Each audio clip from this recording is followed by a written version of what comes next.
لماذا لا يكون في مقابر الصحافة قباب وأضرحة وبيانات؟ ما ردكم على ذلك؟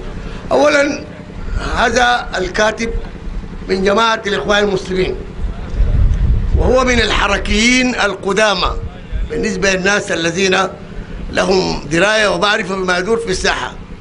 وجماعة الإخوان المسلمين جماعة منحرفة في العقيدة والسلوك، أفسد جماعة الآن وأخطر جماعة على المجتمع الإسلامي في العالم. أخطر جماعة هي جماعة الإخوان المسلمين.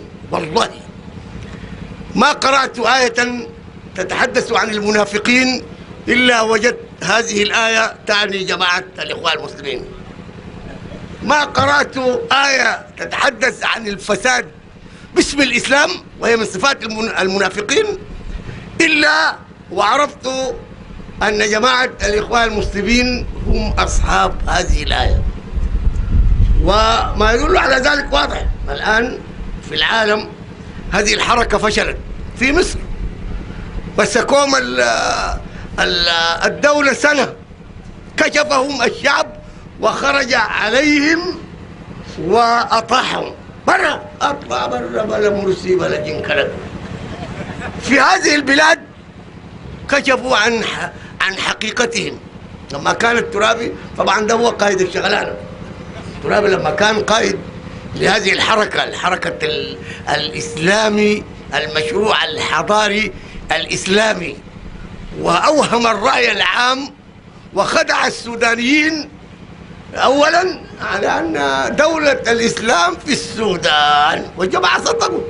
والله يكذب ساعتين والنسوان متبرجات في الشارع والنشالين شغالين والنصارى يبنوا في الكنائس تعرف، والشرك شغال ويكذب عليك ساعتين، وبما أن هذه الدولة هي دولة الإسلام العظمى.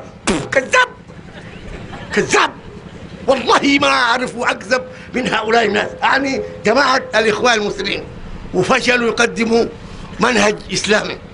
كلها سوالينا أناشيد أقبل على دربنا إن كنت حيران، وفي حيران أكبر منك أنت. وسوالينا أناشيد ومشاريع بتاعت أناشيد. مشروع الصلاة في الشريعة الإسلامية، ما تصلي يجيبوك يستتيبوك ويقتلوك. النبي عليه الصلاة والسلام قال كده في حديث البخاري: أمرت أن أقاتل الناس، حديث ابن عمر، حتى يشهدوا أن لا إله إلا الله وأن محمد الرسول صلى الله عليه وسلم ويقيموا الصلاة ويؤتوا الزكاة، فإن فعلوا ذلك عصموا مني دماءهم وأموالهم إلا بحق الإسلام وحسابهم الله تعالى. ما بيصلي بيقتلوك في الشريعة على هذا الحديث. ده الجماعة دل عملوا لنا شغلانة نشيد، قال ده ريبة شريعة. في أغنية قال اسمها أغنية الصلاة. من الله خلقك؟ الصلاة عندها أغنية؟ دي يا أبو أنس الترابي جماعة الإخوان المسلمين يا مسلمين يجيبوا لك بالتلفزيون مرة بتتوضأ وراه عاطل تاني بيتوضأ. يا مسلمين بالمزيكا، يا موحدين بالمزيكا.